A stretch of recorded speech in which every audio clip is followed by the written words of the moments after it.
Ravi colours இன்றைய trending பெண்களுக்கான exclusive கலெக்ஷனுடன் kurtis, palazzo pant, Patiala pant, துப்பட்டாக்கள், ஷேப்வேர்கள், நைட்டிகள், பிராண்டட் உள்ளாடைகளும் கிடைக்கும். ரவி கலர்ஸ், நேரு வீதி, ராஜா தியேட்டர் சிக்னல் அருகில், புதுச்சேரி. வணக்கம். முக்கிய செய்திகள். பெண்கள் கிரிக்கெட் போட்டியில் முதல் முறையாக இந்திய அணி உலக சாம்பியன். புதுச்சேரி முதலமைச்சர் ரங்கசாமி பாராட்டு. வங்கக்கடலில் உருவானது புதிய காற்றழுத்த தாழ்வு பகுதி. புதுவை தமிழகத்திற்கு 8ஆம் தேதி வரை மிதமான மழைக்கு வாய்ப்பு என வானிலை ஆய்வு மையம் தகவல். வில்லியனூர் அருகே 2 ரவுடிகள் கைது. வழிபறி செய்ய திட்டம் தீட்டி காத்திருந்தவர்களை மடக்கி பிடித்தனர் காவல்துறையினர். புதுச்சேரியில் 5 பேரிடம் 1 லட்சம் ரூபாய் மோசடி. சைபர் கிரைம் குற்றவாளிகளுக்கு காவல்துறையினர் வலைவீச்சு. நம்ம பாண்டிச்சேரிக்கு ரிலையன்ஸ் ஃபேஷன் வேர்ல்ட் வந்தாச்சு. குவாலிட்டியான பிராண்டட் ஆடைகள் கம்மியான விலையில. எங்க தெரியுமா? அண்ணா சாலை ரத்னா தியேட்டர் பக்கத்துல இருக்க நம்ம ரிலையன்ஸ் ஃபேஷன் வேர்ல்ட் தான். இங்க கலெக்ஷன்ஸ் எல்லாமே ட்ரெண்டுக்கு ஏத்த மாதிரி இருக்கு. இப்போ தீபாவளி மற்றும் ஓபனிங் ஆஃபரா 1999 ரூபாய்க்கு மேல பர்ச்சேஸ் பண்ற அனைவருக்கும் Cello brand dinner set, John Players duffel bag மற்றும் அமெரிக்கன் டூரிஸ்டர் ட்ராலி பேக் போன்ற பரிசுகளும் இருக்கு. Reliance fashion world, number 460, Anna Salai, Ratna theatre அருகில், புதுச்சேரி. இனி விரிவான செய்திகள். உலகக்கோப்பை இறுதிப் போட்டியில் இந்திய பெண்கள் அணி உலக சாம்பியன் பட்டம் வென்றதற்கு புதுச்சேரி முதலமைச்சர் ரங்கசாமி தனது வாழ்த்துக்களை தெரிவித்துள்ளார்.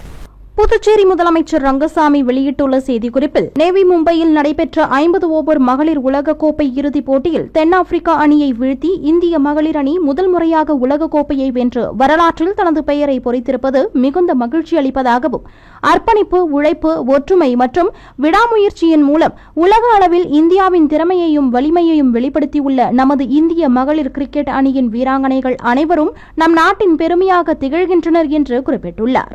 இந்த சிறப்பான வெற்றி நம் நாட்டின் அனைத்து மகளிருக்கும் ஒரு புதிய ஊக்கத்தையும் நம்பிக்கையையும் அளிப்பதாகவும், மேலும் இந்திய மகளிர் கிரிக்கெட் அணியின் அனைத்து வீராங்கனைகளுக்கும் பயிற்சியாளர்களுக்கும் தனது மனமார்ந்த பாராட்டுகளையும் வாழ்த்துகளையும் தெரிவித்துக் கொள்வதாக முதலமைச்சர் ரங்கசாமி தெரிவித்துள்ளார்.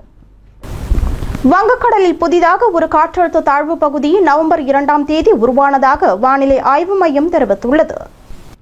மத்திய கிழக்கு மற்றும் அதனையொட்டிய வடகிழக்கு அரபிக்கடலில் நிலவிய காற்றழுத்த தாழ்வு மண்டலம் காற்றழுத்த தாழ்வு பகுதியாக வலுவிழந்துள்ளது.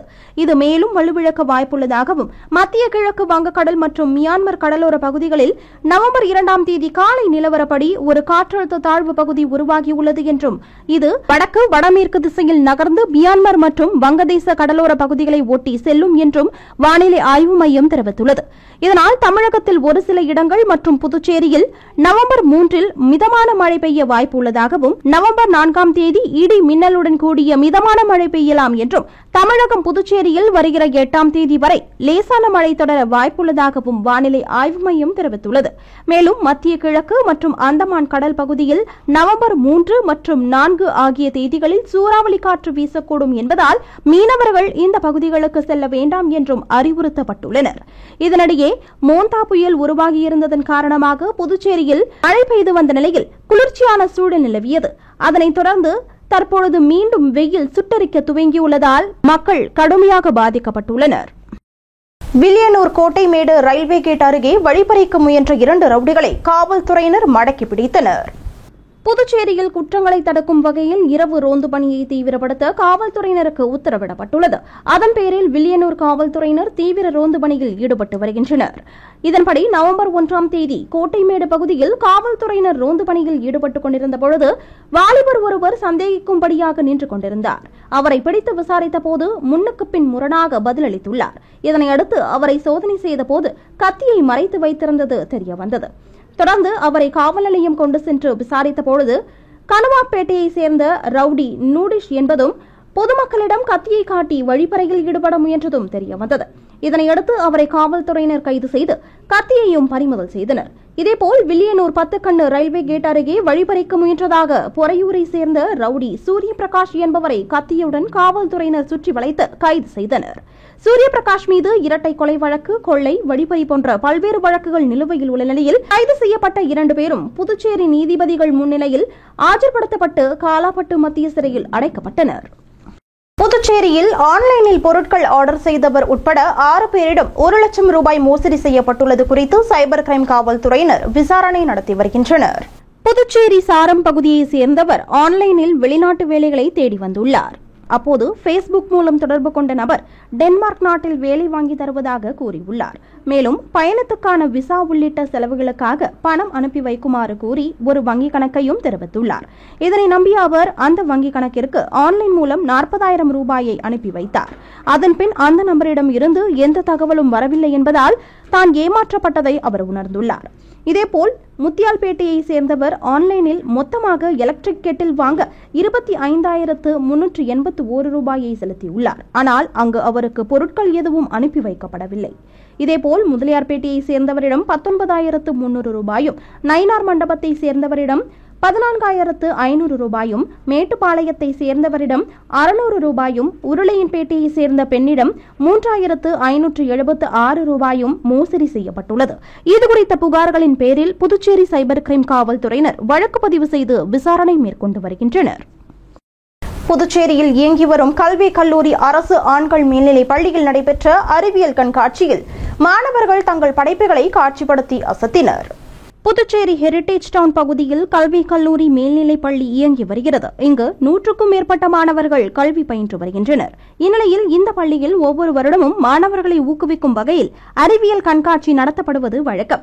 அந்த வகையில் அக்டோபர் 31ஆம் தேதி சனிக்கிழமை கல்வி கல்லூரி அரசு ஆண்கள் மேல்நிலைப் பள்ளியில் அறிவியல் கண்காட்சி நடைபெற்றது. இதில் மாணவர்களின் கலை மற்றும் அறிவியல் படைப்புகள் காட்சிக்கு வைக்கப்பட்டிருந்தன. அதனை தலைமை ஆசிரியர் மற்றும் சிறப்பு விருந்தினர் ஆகியோர் தொடங்கி வைத்து பார்வையிட்டனர். மேலும் அதில் மாணவர்களின் சிறந்த படைப்புகள் தேர்வு செய்யப்பட்டன. இதற்கான ஏற்பாடுகளை ஆசிரியர்கள் மற்றும் அலுவலக ஊழியர்கள் சிறப்பாக செய்திருந்தனர். புதுச்சேரி லாஸ்பேட்டை அசோக் நகர் மேல்நிலை நீர்த்தேக்க தொட்டியில் பராமரிப்பு பணி மேற்கொள்ள இருப்பதால் நவம்பர் 4ஆம் தேதி செவ்வாய்க்கிழமை அவரை சார்ந்த பகுதிகளில் குடிநீர் விநியோகம் தடைபடும் என்று பொதுப்பணித்துறை அறிவித்துள்ளது. புதுச்சேரி லாஸ்பேட்டை குடிநீர் பிரிவு அசோக் நகர் மேல்நிலை நீர்த்தேக்க தொட்டியில் பராமரிப்பு பணிகள் மேற்கொள்ள இருப்பதால் நவம்பர் 4ஆம் தேதி செவ்வாய்க்கிழமை மதியம் 12 மணி முதல் 2 மணி வரை அசோக் நகர் மற்றும் அதனை சுற்றியுள்ள பகுதிகளில் குடிநீர் விநியோகம் தடைபடும் என்று பொதுப்பணித்துறை அறிவித்துள்ளது.